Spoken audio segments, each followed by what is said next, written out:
আজকে তৃতীয় অধ্যায়ের সাজেশন দেবো 4 নম্বরে। তৃতীয় অধ্যায়ের সাজেশনের জন্য জাস্ট দুটো প্রশ্ন করবা। আমি তো বলবো একটাই করবো, শুধুমাত্র সাঁওতাল বিদ্রোহের কারণ আর গুরুত্ব। একটা প্রশ্ন করলে একটা কমন। আর কি বলবো বলো তোমাদেরকে, যদি পড়ার ইচ্ছে থাকে আর যদি লিখতে চাও কালকে, তাহলে প্রশ্ন পাওয়ার আগেই তুমি এই প্রশ্নটা লিখতে পারবা। সাঁওতাল বিদ্রোহের কারণ আর গুরুত্ব একটা প্রশ্ন 4 নম্বরে পড়ছে। না হলে আর একটা এক্সট্রা প্রশ্ন দেখতে পারো, সেটা হচ্ছে কি উদ্দেশ্যে সরকার উপনিবেশিক অরণ্য আইন প্রণয়ন করেছিল। বড় জঙ্গলে থাকার যে অধিকার মানুষের, সেটাও সরকার কেড়ে নিয়েছিল। ইংরেজ সরকার এতটাই ভারতবাসীর উপর অত্যাচার করেছিল। বন্ধুরা, আজকে ইতিহাসের 4র্থ অধ্যায়ের আমি সাজেশনটা দিয়ে দেবো, যেহেতু মাধ্যমিক পরীক্ষা খুব কাছে, আর বেশি লেট করলে তোমাদেরকে হবে না। আজকে রাতে পড়তে বসে জাস্ট এই কটা করে নাও, জাস্ট মুখস্থ করে নাও। পয়েন্ট কটা দেখো, পয়েন্ট কটাকে লিখো, আর কোনো দরকার নেই কিছু। ইতিহাস মানে মনে হচ্ছে অতটা কঠিন, এমন কিচ্ছু নয়, জলের মতন সোজা ইতিহাস। যাই হোক না কেন, যদি আমার কাছে পড়তে তাহলে আমি বোঝাতাম বিষয়টা। এসো। যাই হোক, 1857 সালে মহাবিদ্রোহের প্রকৃতি এবং 1857 সালে মহাবিদ্রোহ যে হয়েছিল, মহাবিদ্রোহ মানে সিপাহী বিদ্রোহ। এই 1857 সালে যে মহাবিদ্রোহটা হয়েছিল, তাতে শিক্ষিত বাঙালি সমাজের ভূমিকা কি ছিল? শিক্ষিত বাঙালি সমাজ অংশগ্রহণ করেছিল না করেনি? শিক্ষিত বাঙালি সমাজ বলতে গেলে তৎকালীন সময়ে যারা শিক্ষিত সমাজ, যারা বুদ্ধিজীবী সমাজ, তারা কি এই বিদ্রোহে অংশগ্রহণ করেছিল, সাপোর্ট করেছিল ভারতীয়দেরকে না করেনি? একটা প্রশ্ন থাকলো, টিকা লেখো মহারানীর ঘোষণাপত্র। মহারানীর ঘোষণাপত্র 1858 সালের 1 নভেম্বর, মনে আছে? যদি পড়েছো তো অবশ্যই মনে থাকবে। 1858 সালের 1 নভেম্বর মহারানী যে ঘোষণাপত্রগুলো দিয়েছিল বিদ্রোহকে কেন্দ্র করে, সেই ঘোষণাপত্রটা কি? টিকা লেখো। 3 নম্বর প্রশ্ন, আনন্দমঠ আর গোরা উপন্যাস। ভারতের জাতীয়তাবাদী ভাবধারার ক্ষেত্রে আনন্দমঠ আর গোরা উপন্যাসের ভূমিকা কি ছিল? এই আনন্দমঠ আর গোরা উপন্যাসের মধ্যে একটা মাস্ট পাওয়া, তার মধ্যে আমি বলছি গোরা উপন্যাস খুব ইম্পর্টেন্ট। এবারে একটু আনন্দমঠটা পারলে দেখে রেখো। হ্যালো বন্ধুরা, আজকে আমরা 5ম চ্যাপ্টারটা আলোচনা করবো ইতিহাসে, যেখানে সব থেকে মোস্ট ইম্পর্টেন্ট একটা দুটো পড়ে কমন পাওয়া যায় কি না যায় না সেটা নিয়ে আলোচনা করবো আমরা। জাস্ট একটা থেকে দুটো প্রশ্ন তোমাদেরকে পড়তে হবে। আজকেও সেদিনের মতনই বলবো তোমাদেরকে, জাস্ট 1 থেকে 2। চলে এসো আজকে 5ম অধ্যায় 4 নম্বরের মার্কসের প্রশ্ন। কি কি পড়বা? ছাপা বইয়ের সঙ্গে শিক্ষা বিস্তারের সম্পর্ক কি? ছাপা বই যেগুলো আছে আমাদের, সেটা পড়াশোনা করার মানে যে পড়াশোনা করে শিক্ষা বিস্তার কি হয় না হয় না, এই ছাপা বইয়ের সঙ্গে শিক্ষা বিস্তারের সম্পর্কটা আদৌ কি, সেটা নিয়ে আলোচনা করতে হবে। এটা একটা প্রশ্ন।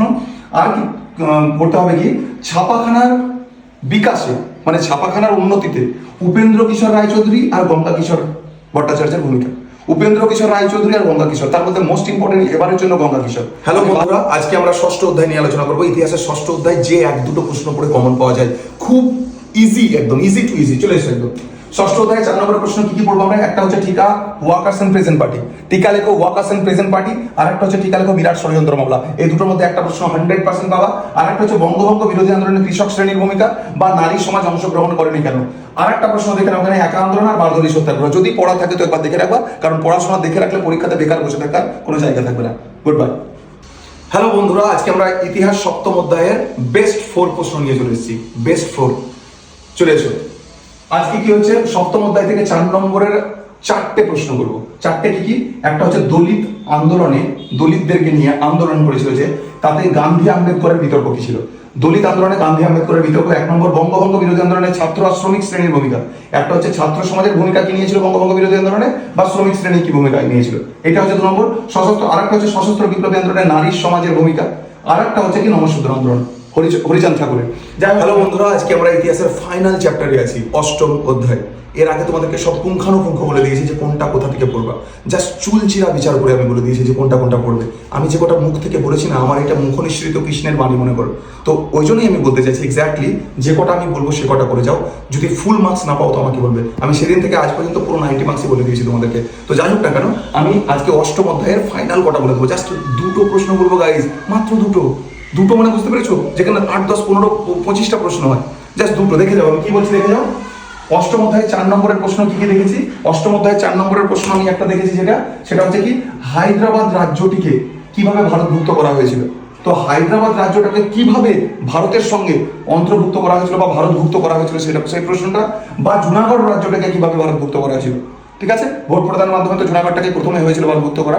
যাই হোক না কেন, তাহলে স্টার দিলাম আমি হায়দ্রাবাদ, জুনাগড় আর হায়দ্রাবাদ দিয়েছি। তার মধ্যে আমি বলছি হায়দ্রাবাদ করো, জুনাগড়টা পারলে একটু দেখো। কিন্তু যাই হোক, হায়দ্রাবাদটা ফাইনাল দেখে যাবা, কারণ হায়দ্রাবাদকে ভারতভুক্ত কেন করা হয়েছিল এটা মাস্ট পড়বে। আর একটা ভাষার ভিত্তিতে, ভাষা, এই যে বাংলা ভাষা, এই যে হিন্দি ভাষা, এই যে ভাষার ভিত্তিতে রাজ্য পুনর্গঠন কিভাবে হয়েছিল, প্রত্যেকটা রাজ্যকে আলাদা আলাদা করে গঠন করার কিভাবে মৌকা দেওয়া হয়েছিল, মানে স্বাধীনতার পরেই সব। তো যাই হোক না কেন, হায়দ্রাবাদ রাজ্যটিকে কিভাবে ভারতভুক্ত করা হয়েছিল এটা আমি মোস্ট স্টার দিলাম ভিভিআই এবারের জন্য, ঠিক আছে। আর এর সঙ্গে তোমরা পারলে আর একটা প্রশ্ন দেখো, সেটা হচ্ছে বিদ্যাসাগর